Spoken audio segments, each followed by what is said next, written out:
Welcome to the Certa Corner, our weekly office hours conversation with three CFP professionals who spent the last 20 years advising families, building plans, navigating markets, and sitting in just about every seat across the financial planning world. Each week, we'll give you a behind-the-scenes look at the conversations happening inside our team, the questions we've been hearing from clients, the planning issues we're debating, and the insights we think are worth sharing. Our goal is simple: to make financial planning and wealth management feel more approachable, more practical, and more connected to real life. We're glad you're here, and we hope you enjoy the conversation. Hey, I'm Chris Calloway. I'm the head of business development and a wealth advisor here at Certa Financial. And we're coming to you here with the first episode of Certa Corner. So we just want to take some time today to kind of introduce who we are, what we do, and how we do it. Introduce you a little bit about our firm, and kind of just have a little bit of a round robin and show you the inner workings of what we do on a weekly basis when the three of us advisors get together and talk about clients, some of the issues that are facing them, and how we're doing our best to solve these problems. So with that being said, just want to kick it off, introduce to Herman, who's our founder. And Herman, if you just talk a little bit about Certa and share a little bit about yourself and how this all came together. Yeah, excellent. Thanks, Chris. And Certa was founded in 2019 after having been in various seats in the financial planning and financial services industry. So started the business in 2005 through an insurance company, working under a pretty successful CFP, sat in a couple of different roles in that offering, specifically inside of CPA firms. And so really a great foundation on tax planning, estate planning, and really complex financial planning issues. However, back then, we're talking over 20 years ago, a lot of the end result was to sell you some sort of product. In this case, it was insurance. So for me, which would be annuities, life insurance, et cetera. So for me, it wasn't really what I felt was always in the best interest of the client. During that journey, actually, Steve joined our team as a freshly minted University of Miami graduate, and also learned what I had learned probably after a couple of years. And Steve and I, we hit it off, and he was always a hard work, dynamic, smart guy, definitely a driver. And, he ended up leaving to Schwab really around the time that, I started to really feel like I needed to leave. And so it was interesting for me to see that he kind of figured something out maybe a little bit sooner than I did. And Schwab has always been a very, I think, good force in the industry as it relates to lowering investors' costs and really offering some really interesting solutions to both retail and institutional clients. So joined Stephen at Schwab around 2012, which was a great move for me, really being able to get out under that situation and really expand my horizons and really learn from a very good shop in what Schwab does, which led us to really meeting Chris, because Chris also had a very similar start, which we'll let him talk about. But on the other side of the house, working with Schwab, there was another pain point for me specifically, which was really a quantity over quality model. So you are able to help a lot of people, but because it's more of a scale business, the planning and things I was used to doing at the old firm weren't really available. And so that led me to want to leave Schwab in 2016 and really go out on my own. After a couple of pit stops at other firms, I decided to really just go out on my own in 2019 and launch Certa, which is really the culmination of, at that point, 15 years in the industry, wearing various hats and doing different roles to really expand on what I felt were underserved parts of the client base, which are essentially, your mass affluent and high net worth folk that were maybe too small for the very large institutions, and really maybe had too much complexity as it relates to maybe working with the average advisor. And so really my vision has always been to, offer what I consider a family office type servicing, where we're looking at investments, estate planning, tax planning, doing it in a very cost-effective fashion in a very boutique situation. And since then, we've grown substantially. It started off with just me and Stin, and then today we expanded to the team, the 3 CFP professionals you see today. Steve having joined in 2022, Chris having joined in 2024. And so we've expanded the client base, our services, and now, I think we're really hitting our stride, and we really want to get the message out on what we're doing, which was really the genesis of this approach on this format and doing a video podcast format. Excellent. Yeah, I really appreciate that. Thanks, Herman. And then Steve, just want to take a second to introduce yourself to everybody. And Yeah. Well, I appreciate it. And that's I'll add some more color to Herman's story at the end of the day, right? I jokingly say I walked in backwards to the financial planning industry, didn't know what I wanted to do. I had a marketing and finance degree from the University of Miami. And I entered an ad on Miami's job career board for finance and marketing. I ended up working for the advisor and met Herman there. And, probably a couple of weeks in, I realized I really do like this, talking to people. I always liked the joke was when I was a kid, I'd throw the Legos on the ground and build just cities and things like that. So I thought I'd be an engineer or an architect. And so I get to do that with clients, right? Just now I get to engineer their financial life and their planning and stuff like that. So look, I got lucky. Working with Herman, that firm taught me a wealth of information that I never would have learned if I went to a Schwab or a Wirehouse or another financial institution. Just you would have been thrown into the fire, where I got to learn A to Z of financial planning, of things that never would have touched everything. And then just got the opportunity to go to Schwab about 2.5 years in after working in that standpoint. Herman and I, worked together for a quick minute there where I transferred back to New Jersey. Terrible time to transfer to New Jersey. It was freezing cold in the middle of winter, leaving Miami. And it was the coldest winter. I think it was 40 degrees till June that year. My wife was like, I'm going to kill you. What is this? But no, it was great. And I always joke, Herman and I always stayed in touch, right? If you go and look at our wedding video, actually, that's the preview on YouTube. His wife, Lorena's in the video, at the end. It's funny, all the people in there, it's Lorena's right there. But Herman's the time traveler, right? Herman's 5, 6 years older than me. His kids are 5, 6 years older than my kids. So it was always all right, what am I going into? What am I expecting now? What do I have to worry about, right? And I remember him telling me, he's you're going to have to make a move eventually and what to do. And then, I think it was probably the ball started rolling in 2015 when I got married and I got my CFP. I realized once I got the CFP, all the things we can do and how the planning works. And Schwab allowed us to do that stuff and continued. And as Schwab grew, I grew. And then really talking to Herman, as he jokes, he got me at my low point in the COVID years when things were kind of tough and Schwab was growing with their tech issues of everyone working from home. He offered, hey, I have an idea. We kind of each had a mutual thing to gain from working together. We kind of had a talk for a while, and then about 4 years ago, I came and joined Herman, and it's been a master's in financial planning, business ownership, and everything that you had no idea that existed, but it's been great. And as you said, right, we went from Herman and an assistant to me joining on to now 3 CFPs, a couple other support people, and we've 2x, 3x our assets under management. So it's been great. It's been a great team experience. It's been fun. I use the Miami office more often, especially when it's cold here in New Jersey. Yeah, absolutely. Just to dovetail a little bit on that, I always thought it was quite interesting that all 3 of us, when we were at Schwab, we were in the same office. Not all 3 in the same office at one time, but we all came from one office and spent time there. I went on to work in a couple different offices at Schwab, and similar to Herman, had a similar start in the business, although be it for me, a little bit older, it was a second career, but I started in the insurance industry. And exactly to Herman's point, a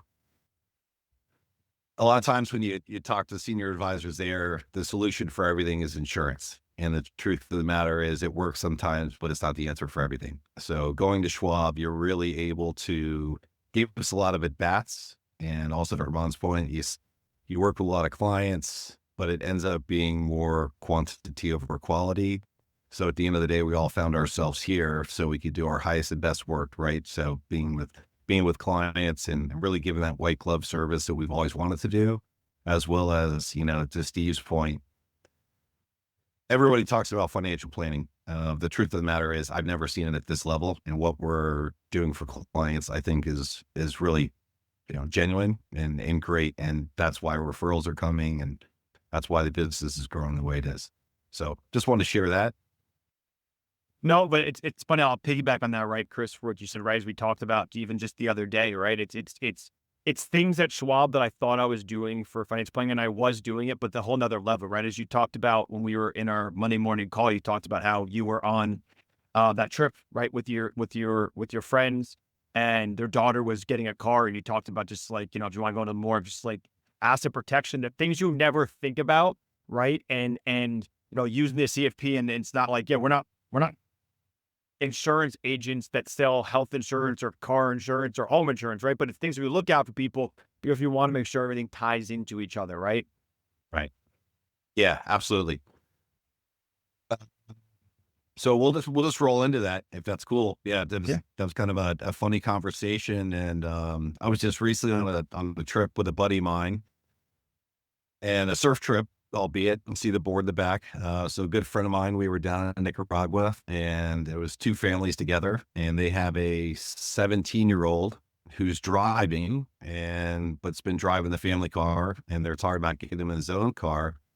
And it was interesting enough, to your point, CFPs, I guess you just end up looking out for people financially the best you can, right? So I asked them, hey, how are you going to title the car when you buy the car? And they're like, we don't know. They're like, I guess we're just going to buy it and we'll put it in our name. And I was like, well, you might want to think twice about that. So with that being said, it's interesting. Steve said it, we brought it up, and it became a conversation, and we're just going to throw it out there because ultimately we thought that asset titling and, how you own your assets, those people are they're kind of not consumed, but they worry more about getting things. And it's not so much about how they own them until something happens. So we just want to take a few minutes to kind of dive into that. Maybe Herman, we could jump on that as far as titling goes. And this is just one instance, but we'll jump into that. And, a lot of people out here they have kids and they're getting close to getting their first car. So what are some of the advantages and disadvantages and some of the advice we would get them?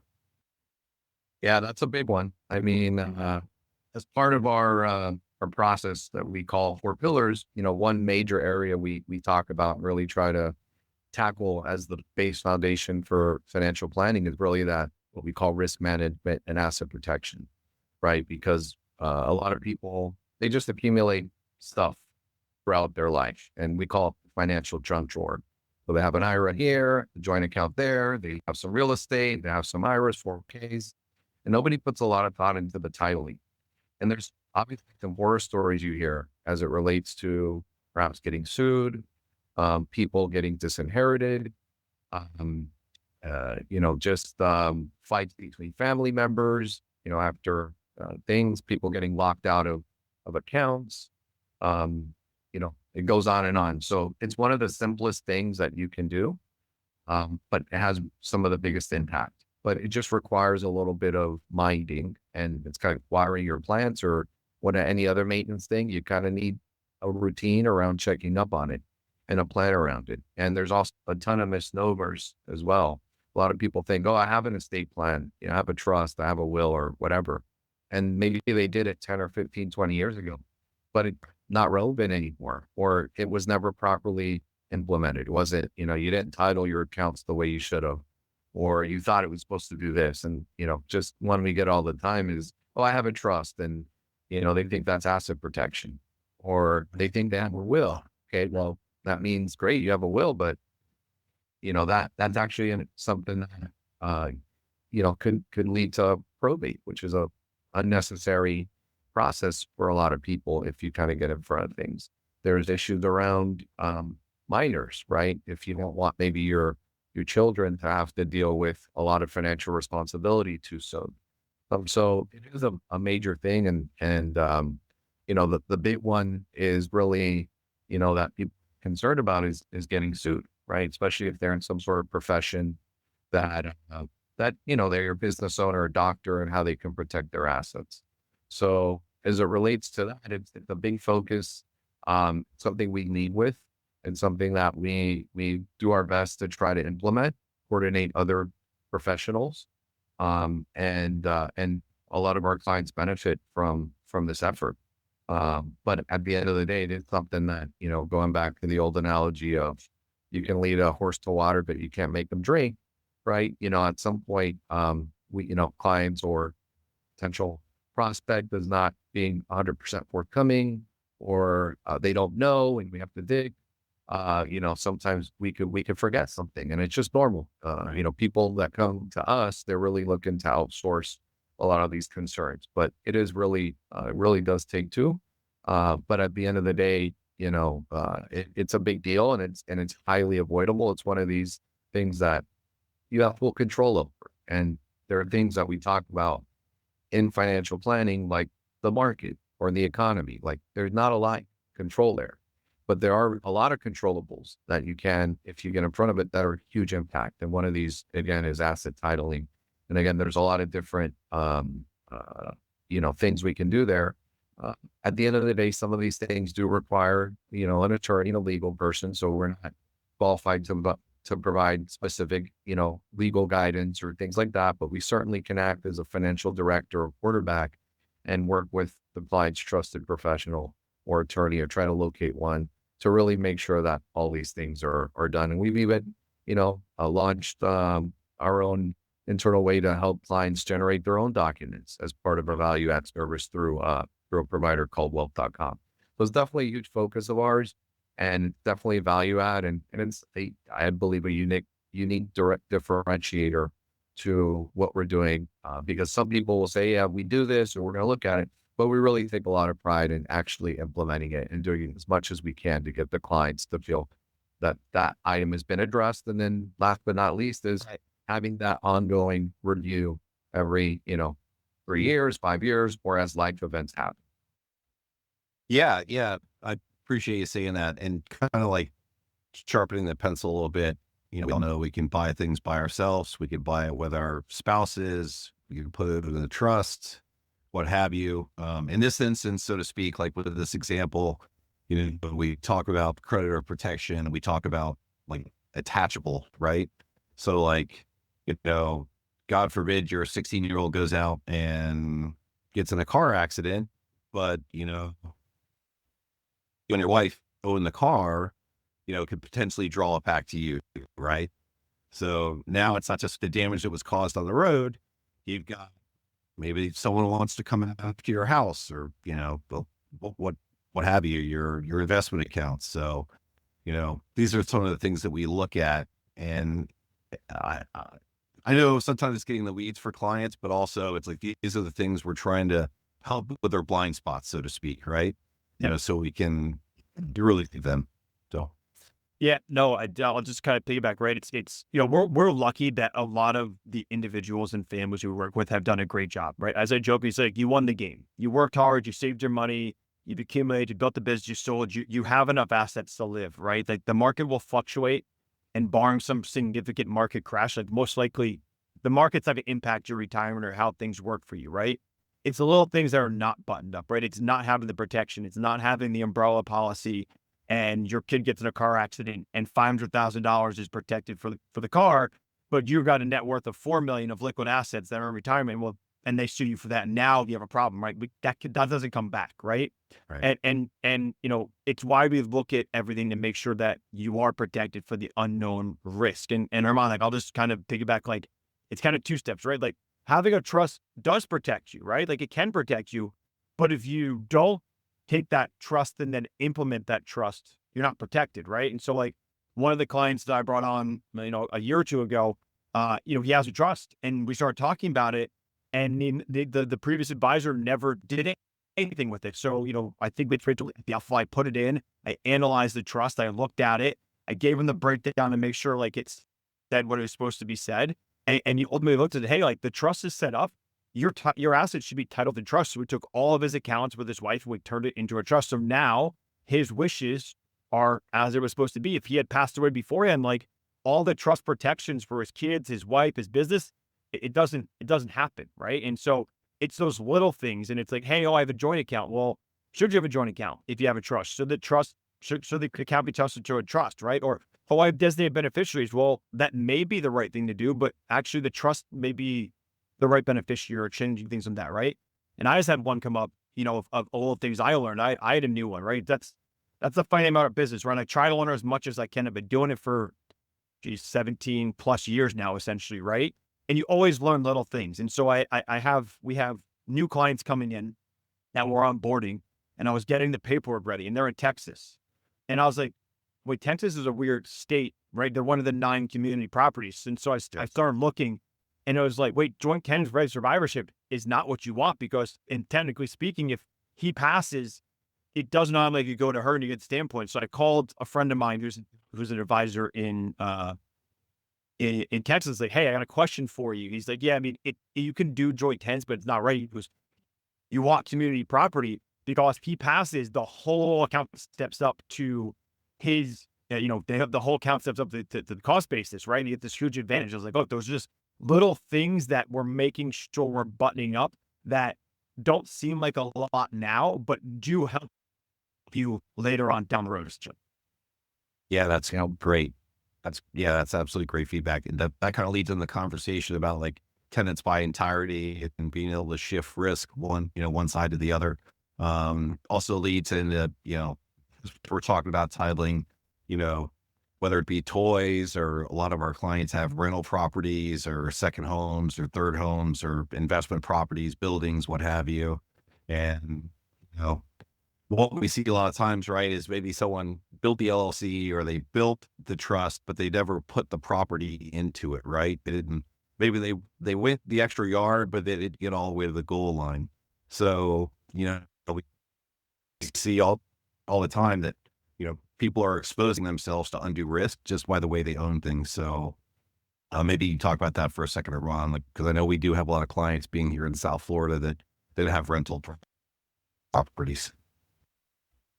Yeah. I mean, always question around the owner in an LLC is, how does that actually be protected? People think, oh, if I have an LLC, I'm automatically protected. That's not the case, because if it's a single member LLC, but it's just you. Same things happens with trust. They think, oh, I have a trust that has protection. If you're the trustee, you actually don't, because you have control. So one major aspect around, asset protection is control. And like anything else, there's pros and cons, right? So is it more important for you to maintain control of the asset, or is it more important for you to have the asset protection?